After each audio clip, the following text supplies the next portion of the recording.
Right, today's video is to do with our food cupboard, as you can see behind, which is under the breakfast bar.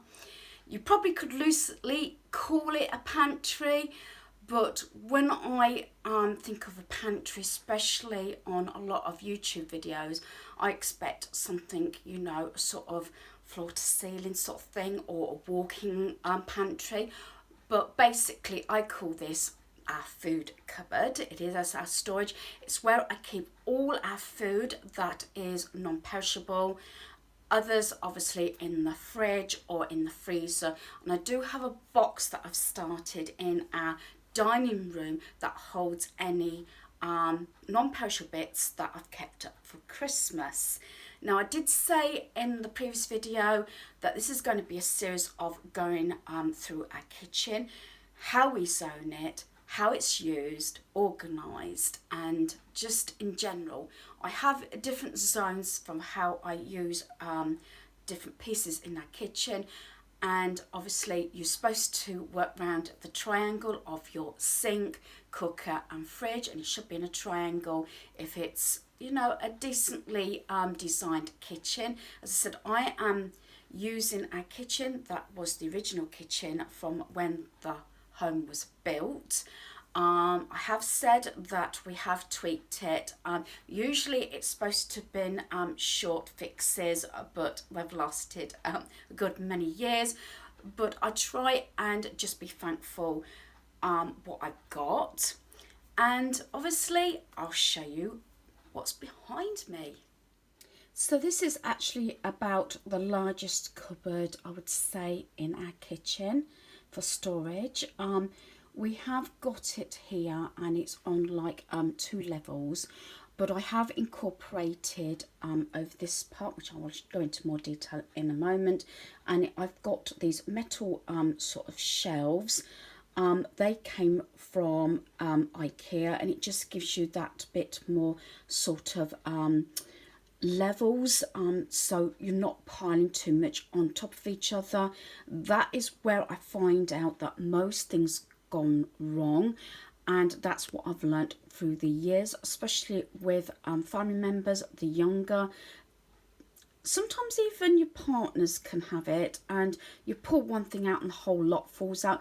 That actually can refer to most parts of your home, whether it's clothing, your kitchen, any room in your home. If you've got to take something out and it's piled high, papers is another thing, and you take something from the bottom of the pile, everything's going to fall down and then get shoved. I've learnt my lesson over the years. It's not perfect. It could do with tweaking. I do check the dates on food constantly, and I rotate my cans. The top part is a bit higgledy-piggledy. It's all the different flours and sugar, caster sugar, icing sugars there. But that part is like pasta and rice, just there. I'm going to do this half first. Then the bottom half, I have all the cereals up the front because I'm not so worried about behind, which is the canned stuff, because most of the time it's me that actually takes the pieces out of the cupboard. Cereal, not so much. I do that this way so that they haven't got to sort of move things. They can just pull the canisters out and they've got the cereal. Cereal did remain in the boxes for quite some time, but I've got reverted back and got some extra of these what I call cereal sort of containers. They hold a fair bit, especially the larger boxes, because sometimes it does take a while to get through cereal. Other cereals like Frosties and my fruit fibre actually would go through quite a bit. I've got them in different sizes because of different size boxes, and I'll explain that as well. First of all, I'm going to take all these out. What I like about these, as long as you've got them sort of the right way around, they've got this grip bit so you can easily pull them out. So I'm going to just pull all these out like so. And I have got one of those tiered pieces at the back there that holds canned stuff. I always check regularly the dates and alternate them. If I get something that is of the same sort of product, I make sure that I can get at the ones that I've got a least date on them, so nothing actually goes out of date and causing wastage. Yes, so that's that. And I've got like soups at the back. I've got some mixed veg. I don't like using them out the can, but they're there for emergencies. Obviously baked beans. I've got corned beef. We do tend to eat a lot of corned beef. If it's not fresh, I got it in the can because we like corned beef ash. And I've got some like hams as well. And also, if it's not already gone up before or after this video, I have actually got a tin of ham coming from Iceland as well. There we are. So that is going to the caravan. As I said, it's the smaller one, so I transfer some of it into that one. I tend to keep an empty one. I don't like too many cereals on the go, again for wastage, but I normally have an empty one, just in case anything else needs to be decanted. Then I've got my fruit and fibre. I don't tend to label these up. Two of them tend to stay the same, which is the fruit and fibre and also Frosties. We sometimes go through, what is it, like chocolate Rice Krispies because of our granddaughter, and then we have got Frosties there. So that's how it works. So it's just easy, and I said you can just slide these out. I do have this coating here that came from IKEA, and it just, you know, sort of helps to get the products out. They seem to, part of it stops it from slipping, but part of it is easier to get, so it's not actually catching on the wood. And it's also easier to wipe because I can actually take the matting out and I can wash it in the sink, so it makes it that bit easier. I say all baking goods going across at the top into the second part here.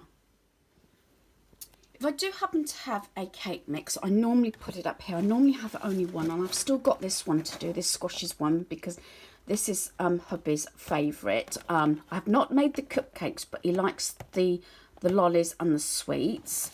Underneath that I have my cutters, and also I have this that I've put up there, and it's like a little tree pan, you know, for baking. And I got this from the charity shop at 50p. That's where I tend to keep an eye out, especially brand new items like this from the charity shop, because they can run expensive, especially if they're seasonal things and you don't use them that frequently. So I've got my cutters there. Then all on the top it's like the cake cases. So in this one I do like all these sort of things. They just make it so easy. And I'll turn it around because it was actually the wrong way around. So this is all the cake cases going in like Halloween, Valentine's Day, all the different colours, and going into the smaller ones and even the tiny ones. I like to make the really tiny titchy ones for a granddaughter. You know, especially, you know, if you sit the dolls down and have a tea party. So that's the cupcakes that are in use. On this one I have like the Christmas ones here, and the ones that haven't actually been opened. As I said, I do like making the little tiny ones. I used to make them more when the boys were younger, you know, tiny, and we had little parties and things. You know, I used to do like a little tiny different cakes, mini cakes for the kids. And then on the last one I have got sprinkles. I've got the Christmas ones and the Halloween ones there. I do have a selection of more cake cases down here. I'll just put this on my lap. And also these sort of things as well. You know, just to present the cases nicely. Sorry for the rustle. And they're like little, you know, wraps for your cakes and everything, or muffins. And these sort of things, which is wraps and picks. And then also I tend to buy these sort of things after the season. Sorry for the rustle, let's take that out a minute. I am doing this one-handed. And you get these sort of things, which are little stands for your cupcakes. So I like these sort of things just to make it a little bit special for different occasions. So that is those sort of things. And I've got some, I think, a larger underneath, like these sort of things, which are the larger muffin cases just there. So that's that one. And as I said, I like a lot of these sort of things. I've got a lot of these from like Wilko's, but some of the plastic ones now, see-through ones like these sort, come in a set of 2, come from Poundland for £1, and that's that size and also that size. Also from Poundland is this size, and that's £1 just for this one. So I've got a couple of those as well. I actually arrange pieces how I feel I use them. I can find them easily, and I can keep a stock of what I get. So I'm going to start down here because I've got the oatmeal here, you know, oats and so simple down here because that's next to the sort of the cereal. But I'm the only one that uses those. Then I've got paste, because I do occasionally like paste on toast. So I've only got 2 left from them, so I might have to get a few more, especially when we use those 2 up. And this sort of category, I have said about this a lot. These on not opened. I've got one on my little rack, which I will show you probably in another video. I do use this a lot. This is the roast potato seasoning. I've had it from also Asda. This one obviously has come from Tesco's, and it just gives you that lovely flavour with your roast potatoes while you're cooking them. And because it's there, I've got my gravy. The one that's in use is always at the front, and then I've got my stuffing. So basically, when I'm doing roast dinners or whatever, gravy, stuffing, and the you know, the roast potato seasoning. So they're all sort of in that category, easy to get at. I try and do it again, as I keep saying, for everything else, the cold, warm, hot method to how I use pieces. I've got 2 different mustards here. I've got the sort of the soft one here, and then I've got the like the powder one, and then I've got some sauce behind. That was a gift, and some flavoured rice. Going on to Domino's, I get it right, a Domino Bolognese sauces. I've got the original and I've got the meatballs, and then I've got some of the little packet sauces here that we tend to use, which is like the sausage casserole one. So, and I can see at a glance if I'm getting low on anything. In this one, I haven't actually, the actual vinegar container actually broke. So we tend to use vinegar straight from theirs. It's not used that often, mostly on mushy peas. Hubby does like a lot of Worcester sauce to spice things up, especially with mince.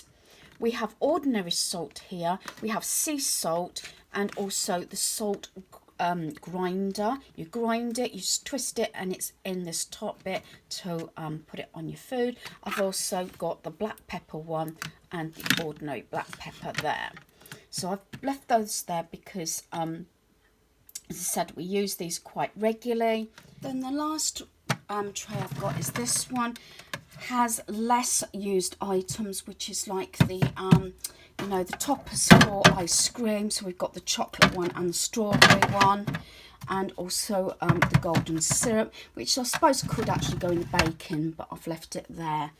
And as I said, everything is so it's easy sort of to get at, and whatever's used the most.